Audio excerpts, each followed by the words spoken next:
What's going on, Dan? Welcome home. Yes, sir. Yes, sir. Sorry about last week. I was busy. No, that's all good. I put the video up so late, like Friday, and it still got like decent views, a couple of them, which was pretty wild. I was happy to see that. Very cool. So we're just gonna get right into it, huh? What do we say? I'm gonna take the first one. Maria Bueno Silva versus Stephanie Egger. Silva looked great last time out. She moved up to bantamweight, and I think it's definitely like the better weight class for her. And it was a performance of the night award too. She's shootbox fighter, very good grappling game, finishing 5 out of her 8 wins by sub, all in the first round. She's got good striking too, hand speed, impressive honestly on the feet. She has a problem stopping takedowns. And also once she gets taken down, she like struggles to get back up, or she just gets complacent because she does have really good submission, so she might just lose control time. Uh, so Mhm. so stylistically, this is not a good matchup for her because Egger is a judo practitioner, very grappling heavy, averages 2.9 takedowns per fight, high level competition throughout her entire career. She had a grappling match with Gabriel Garcia, 6'2". She's 6'2", 250 pounds, and she has a grappling bout with her, which was just hilarious. And her only loss so far is in the UFC is to Tracy Cortez in her debut, which is very tough.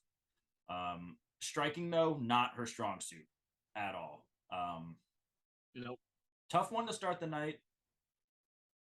I think Bruno Silva has the more well-rounded game, but stylistically, uh, I don't think it's good for her. So I'm gonna take Stephanie Egger in this. And also, when Bueno Silva's opponents land two or more takedowns on her, she's lost 3 out of 3 times in the UFC so far. So I have a feeling it's just gonna Stephanie Egger grind out a decision, use her grappling. Yeah, no, I see the same thing. Edgar got that win over Jessica Rose Clark last time. Um, I think she's gonna be just pushing for the takedown because that's her only way of winning the fight in all reality. Yeah, She's gonna and have to take the also fight to the ground. Silva has a Well, pretty low fight IQ. She's done some bonehead things in the past, so that's also something I yeah, forgot. and I don't know. Like I don't. It's dead even, but I'm pretty confident at Edgar in this one. Yeah, I like Edgar. So we're both gonna agree on the first one. She's a slight underdog. She opened yesterday. She was like a plus 120. Now it's like almost a pick'em. So it's probably just Mm-hmm. gonna keep switching. So we're both gonna go Stephanie Egger. We're gonna move right into the next one. Cory McKenna versus Miranda Granger. You want Sir, to take it, dog? I got it. I got it. Yeah, Miranda Granger in this fight definitely has the one thing she's got going for her, I'll say, is she's got the size, she's got the height, she's got the reach, she's just got the mass, you Dude, she's know? got a 10-inch reach advantage. Yeah, like a 58-inch reach is honestly crazy. Yeah, you know what? Like I think like Cory McKenna just like might have to go to like an atom weight somewhere. the UFC should start like I would rather see an atomweight division than the women's featherweight division. Yeah, Um, that's I'm me all being for it. honest. Give it a try So at least. we'll see. Corey McKenna has beaten Kay Hansen, but let's She's be good. real here. We don't think too highly of Kay Hansen. Um, she beat Vanessa Demopoulos. She lost her last fight in the split decision to Elise Reed. Um, I think she's the superior fighter out of the two Right. when it comes to like technicality and everything. That's why she's honestly such a big favorite. But the size of Miranda Granger is something to be wary of. I would put this vote about even, but I'm gonna choose um Corey McKenna just based on her technical fighting ability, which is better than Miranda Granger to say the least. So Yeah. I don't love this fight, but that's I'm gonna go with Corey McKenna. I'm not in love with that pick though. Yeah, I'm also gonna agree with you, Dan. I think she's a great prospect. She's only 23 years old, and she has a pretty well-rounded game. Uh, so far, a bit undersized. That 58-inch reach is pretty brutal. Like, just if anyone is at a 10-inch reach disadvantage, it's game changing. But also, I see her just grappling with her. Granger hasn't fought in nearly 2 years. Hasn't impressed me in the UFC so far. Last time she faced Ashley Yoder, who was 1-4 in her last five, and that lone win was coming from Granger. Granger's path to victory is to keep the fight standing and use that 10-inch reach advantage. pick McKenna apart. And McKenna's path to victory is close the distance, take the fight to the ground. And I think McKenna's going to capitalize on that. I think Granger's got 40% takedown defense. So it just kind of sees like that would be a solid game plan for her. And she's capable. No, she's pretty good. So we're going to agree on the second one. We're both going to go with Cory McKenna, and we're going to move right into the next one. Jason Witt versus Josh Quinlan. Do you mind if I take this one? Yeah, take it away. Yeah, Jason Witt. Hang on, let me just make sure I got everything pulled up, and I do. Yeah, Jason Witt, he got knocked out by Phil Rowe in his last fight. He took down Phil Rowe 4 times in the first round, I believe, before Phil Rowe just absolutely starched him.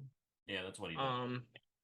Yeah, he's definitely Witt's the type of guy that's just gonna completely just leg humper, go for the grappling. His striking is not high level at all. He's like a one-trick pony out there. Quinlan, he had that fight on the Contender Series. That's a no contest, but he did get the knockout win in under a minute. He's the power puncher. It seems like the UFC is putting him in this fight to make a little splash. He's a -200 favorite for a reason. I don't see any reason why Quinlan doesn't win this. Yeah, I mean, it would be because Jason Witt just pushes him up against the fence and gets a couple takedowns. That's what I like. I don't like to use that term a lot though, but he is like a leg humper because he's got. I wanted to say he puts his head in the crotch like Jorge Masvidal. Yeah, and that's what he has to do because he's got a glass chin and bad striking. He's a sitting duck on like his feet are. I didn't want to be rude. I didn't want to shit on him, but yeah, striking's bad. Yeah. And he's lost 6 out of his 8 losses have all come by KO too. So his chin is obviously compromised. Quinlan, very green, 5-0, Contender Series alum, finished it in under 50 seconds. Overturned because he like had some banned substances, so technically I guess it didn't count. But he's back. Only went pro in 2019. He's yet to see a judge's scorecard. I think, yeah, Dan, you're right. This is pretty much just set up for Quinlan. His striking is explosive. He's got that killer instinct. Sure. I think you could like easily a safe bet for me would be Quinlan KO. I bet that's. I like that a lot. Yeah, because Quinlan's a -230 right now. I think Quinlan KO would be a pretty safe bet. All right, cool. So we're agreeing on the first 3 so far. We're both going to go Josh Quinlan. Going to move right into the next one. Takashi Sado versus Bryan Battle. I don't know why Bryan Battle is changing weight classes. He's going down to welterweight in this one. I thought he was a pretty big middleweight. Yeah, no, he's going to be huge. Yeah, he's going to be God bless him for making that weight, but he's going to be absolutely huge. And Takashi Sato's not that big of a dude. And I think he's I don't know if it's a good move for him or a bad move for him, but I guess we'll see. But he's looked great in the UFC so far. He's a great grappler, very awkward on the feet, pushes the pace. Doesn't have the heaviest hands, but like a lot of volume. He touches you, and then the damage just adds up. Takashi Sado, 2-3 in his last 5. Judo practitioner has only gotten 1 takedown over the course of his 5-fight UFC career, so not something you really want to see from a guy that has a background in grappling. Sado is just not looked too good from what we've seen. His striking is poor. He takes a lot of damage. -1.9 striking differential. Pretty huge size disadvantage too. I don't throw it around a lot, but I think Battle is pretty much a lock in here for me. I think he just picks him apart, wears on Sado's gas tank, late sub maybe. I really like Battle in this. Yeah, no, I like Battle by sub a lot too, because like that's his bread and butter when it comes down to it. Sado's been subbed multiple times. That's where my money would go. Yeah, Bryan Battle also has some sick cardio. Like he'll keep going for 3 rounds. He'll push the pace for 3 rounds, and I think Sado is a guy that kind of gasses out a little bit. Mm-hmm. All right, so we're both agreeing. We're both going to go with Bryan Battle, and that we're going to move right into the next one. Terence McKee versus Eric Gonzalez. I'm going to take this one right there. What happened? I'm going to take this one, all right? Yeah, go ahead. Yeah. Terence McKee, this is the biggest betting favorite on the card. Terence McKinney has already said that at a -1,000. and rightfully so. He's an absolute beast. He has 12 pro wins, all by finish, 11 of those in the first round. Very hard hitter, very explosive, fun fight style, constantly moves forward, looking for a finish. And like most people with fan friendly fight styles, he's lost a couple of times, four of them all by finish actually. So he goes out there looking for a finish or he gets finished. But his game's well rounded. He's got a plus 2.4 striking differential at 59% accuracy and 4.8 takedowns per fight at 44% accuracy. Biggest issue so far that we've seen is his gas tank. But that was because he took a fight on like a couple days' notice, man. Against a killer too, an absolute killer. It was a huge Drew Dover, and it was a huge jumping competition. Gonzalez had his debut in his last time out, lost to Jim Miller, starting Jim knocked out by Jim Miller. Knocked out, but and then that like the resurgence of Jim Miller. He just went on like a 3-fight winning streak. He's getting thrown to the wolves again in this fight, Gonzalez. It's not that he's like bad. His striking is pretty good. He's got good kicks. Although he did hurt his foot back in March, and he's a guy that uses a lot of kicks, and he pulled out of that fight against Devontae Smith. But overall, I'm a feeling McKenna finish.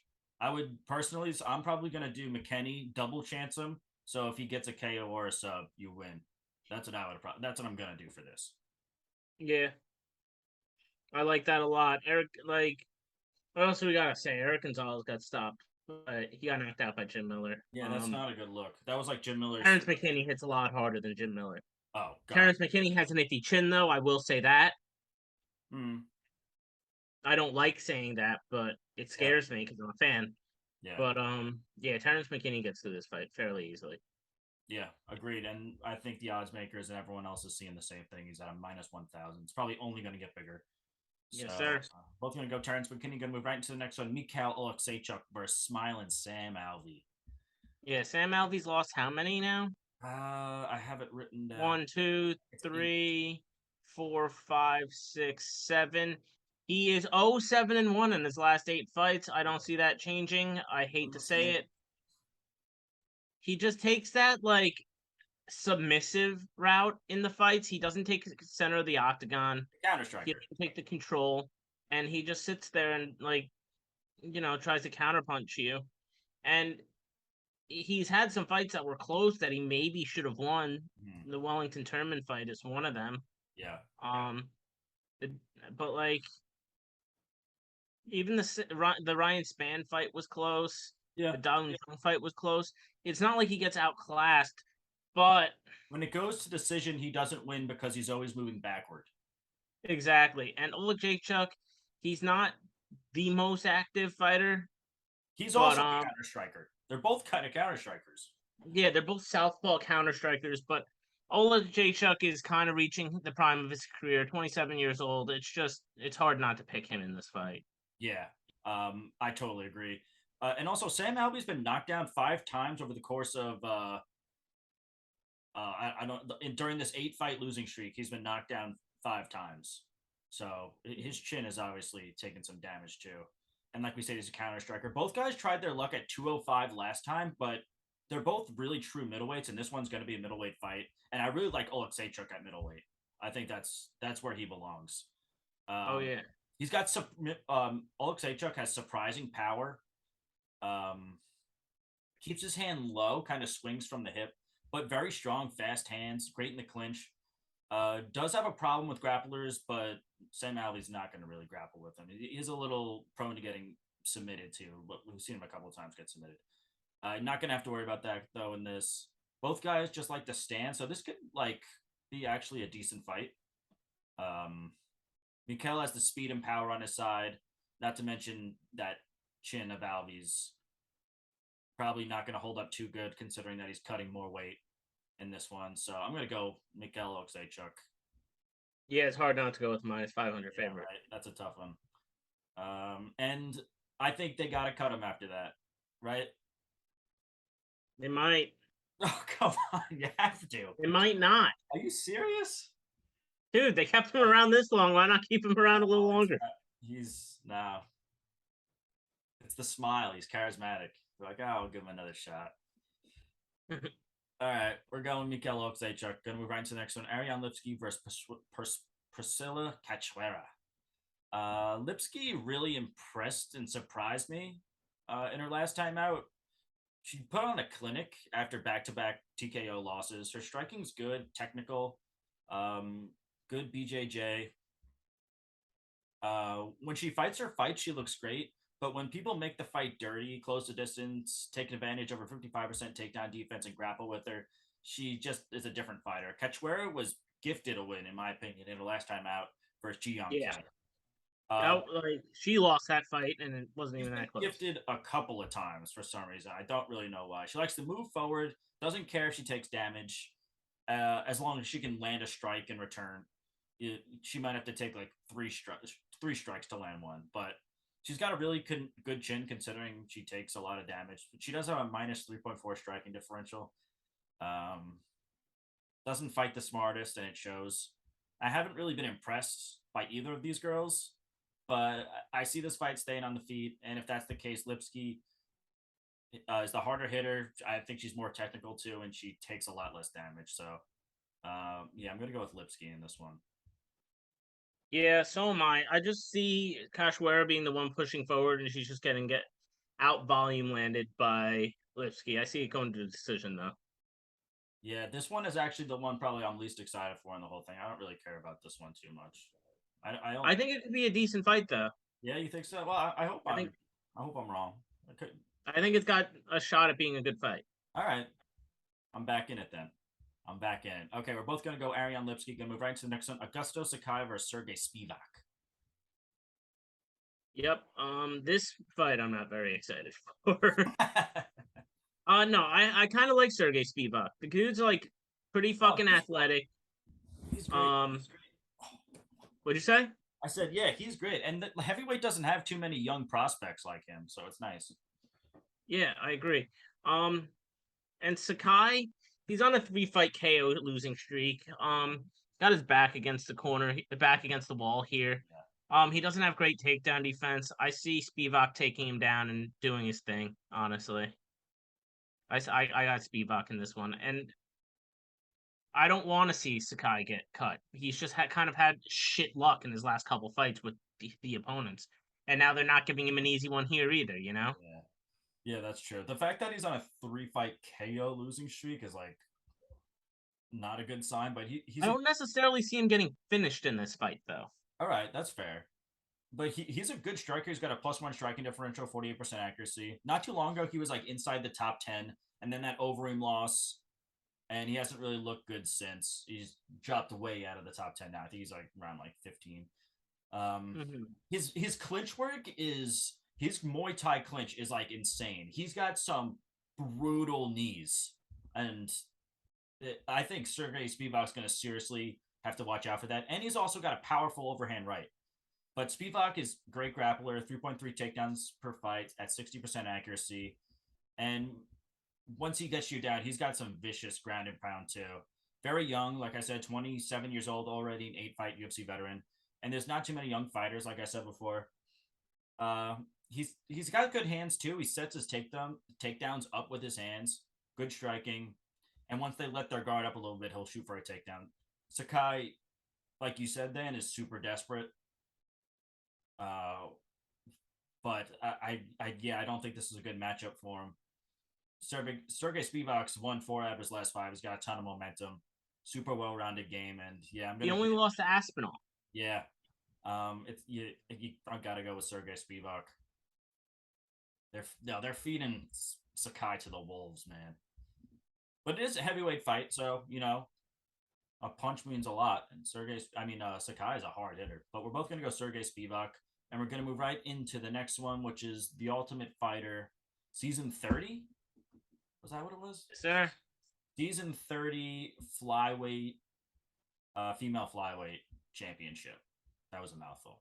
But Julianna Miller, Brogdon Walker. Brogan. I went back and watched some today. Watched like their fights, so everyone else didn't have to, because I heard this season was like extra torture. But Julianna Miller only has a 2-1 record, but if you look a little closer, she's got a little bit more experience with that. She's had a 6-fight undefeated amateur career.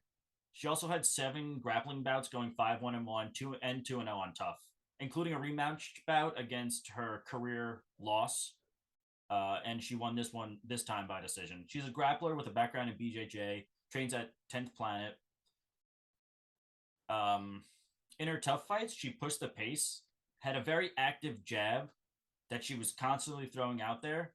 She did leave her chin open and she would like duck with it, like kind of just like early mistakes of like someone who's just starting to strike. And it could have been countered like pretty easily. Brogdon Walker, more experience than Miller. She's 33 years old, 7-2 record, former Invicta fighter. She faced high level competition, Miranda Maverick and Erin Blanchfield, and even beat Maverick. Walker's striking is a lot more polished. Her very technical on the feet, much faster hands, not to mention brutal calf kicks too. Her takedown defense was tested in the last fight that she had on Tough. It held up pretty good. She got taken down one time, but no control time. She stood right back up to her feet, and that was against someone that was a grappler. And I'm going to go with the underdog in this one. I think Brogdon has the better striking, more experience. I'm going to roll with her in this. Yeah, actually, I was at first gonna take Julianna Miller, but with Walker's like resume with high level fighters such as Blanchfield, Yeah. um, it's gonna be hard not to at least lean in her direction during this fight.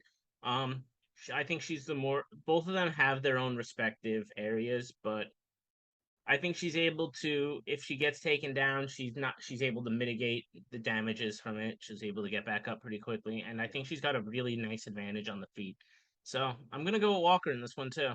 Yeah, underdog, eat up. We're both going to go with Brogdon Walker. Going to move right into the next one. Zachpowgo versus Muhammad Usman. Now, I criticized, not criticized, but I said that Juliana Miller like ducked her head and was kind of like a sitting duck, like on the feet a little bit. Mo Usman was 10 times worse. 10 times worse. He's the brother of welterweight champ Kamaru Usman. Younger brother by 2 years, but he's like 80 pounds heavier. He's like 240 pounds. Background in wrestling. Kind of undersized. They say he's 6'2". He looked kind of small compared to this guy that I watched against. I think he's more like 6 foot. He's like 239. His striking's not good. Throws big looping punches. Leads with his head and like ducks. It's just like an absolute huge target. And in his last tough fight against Eduardo Perez, he did slow down as the fight went all 3 rounds. It was a split decision. I think he actually lost that. He couldn't take the fight to the ground, so he was just like throwing these crazy punches. It wasn't really too impressive. Zachpowgo, very green, only went pro in 2020, has a 5-0 record. He's a former college football player, couldn't go pro, so he ended up playing pro rugby and then transitioned to MMA. A practitioner of BJJ and Muay Thai. He's actually became the sparring partner of Curtis Blades and Alistair Overeem after moving to Elevation Fight Team. He's got much better striking here, really some vicious body punches that I saw him like do to these people. It was absolutely brutal. And then once he does that, he'll go right back up to the head. And yeah, that's what he did on both of his tough fights. It was pretty impressive. And he's got great cardio training at Elevation. I see Usman looking to grapple right away. He'll probably have a little more success grappling because these guys are about similar sizes. But Usman will slow down quick, and Pauga is going to take over. So I'm going to go with Pauga in this. Yeah, Muhammad Usman's got the Usman name, and that's about all he's got going for him in this fight. We could all agree there. Yeah. He did look overly He's got impressive. power. He's got some power. Got power, but like no technique. Even his first fight on the show when he was fighting that guy who was talking mad shit, he didn't look impressive in any of his fights. I haven't seen much of him that has impressed me. Yeah. Pauga has done shit to impress me. He's much more fundamentally sound. I think it's almost a lock. Yeah, it's looking pretty good for Pauga. So we're both going to agree. We're both going to go with Zachpowgo for the tough championship. Yep. Whatever that means.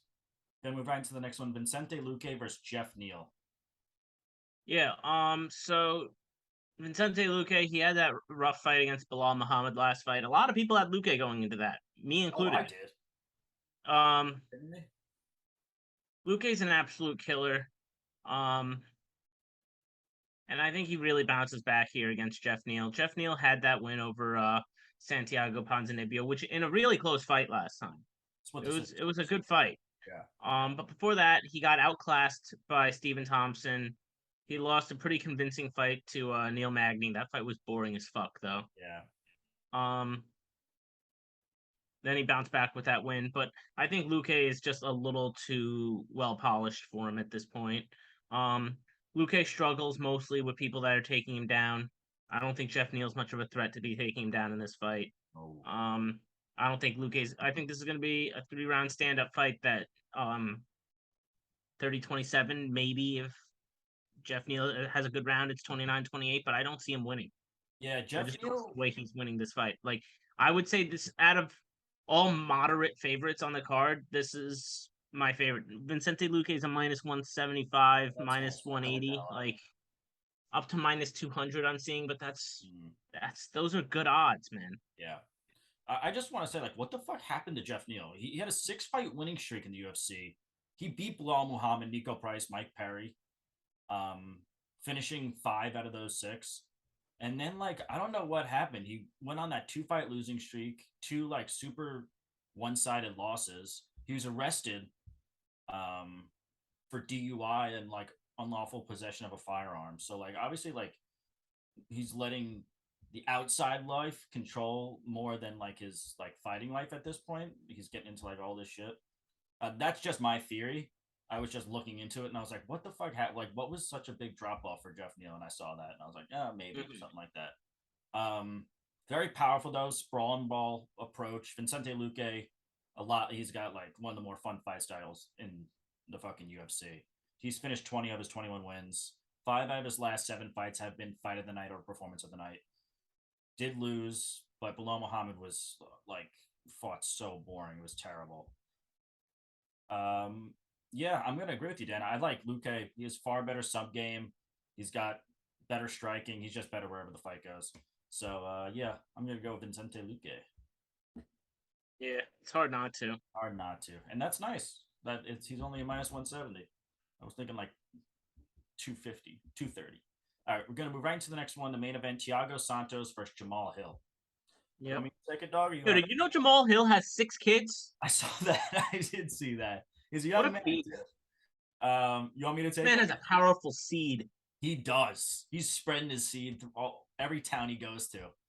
Every UFC event, he's finding someone and spreading his seed. He's like, who's that other guy? Damn, Nick Cannon. Nick Cannon. No, he's got like 10 kids with like 11 different women or something like that. Yeah, it doesn't make sense, but Charles yeah. Fruitwell is another one.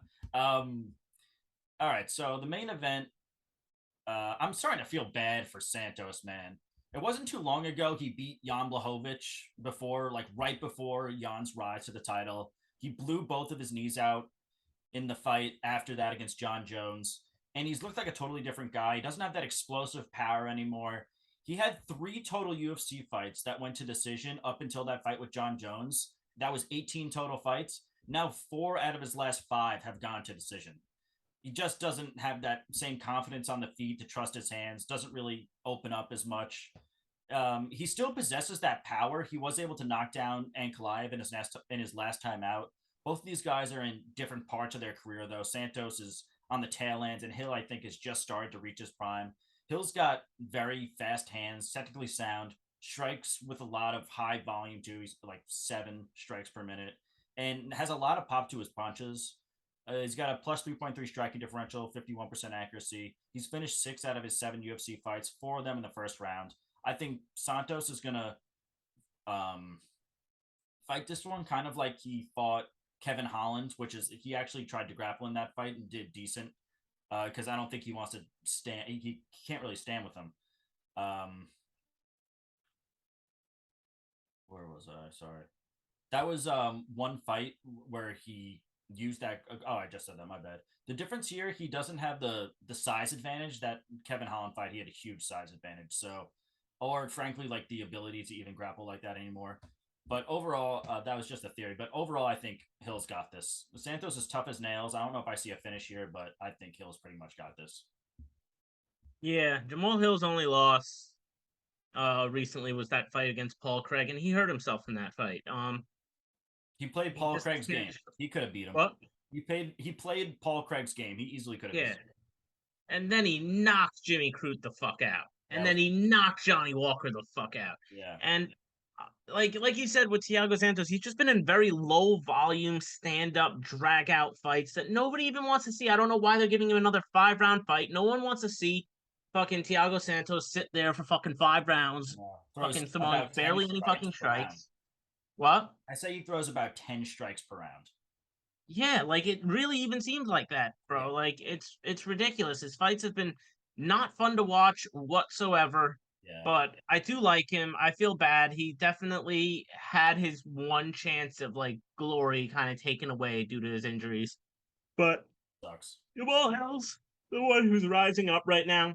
He's in the prime of his career, 31 years old, tall guy, good reach, Yeah. crisp striking, powerful striking. Powerful. I see a Jamal Hill finish in this fight, honestly. Well, he'll finish. Dan, we have less than 1 minute. Do you have any words to say before we get cut off? Jamal Hill by knockout. Jamal Hill by knockout. I'd say Jamal Hill by decision. I hope not. He's a tough SOB. All right. No brainer. Peace. Sorry, I didn't want to.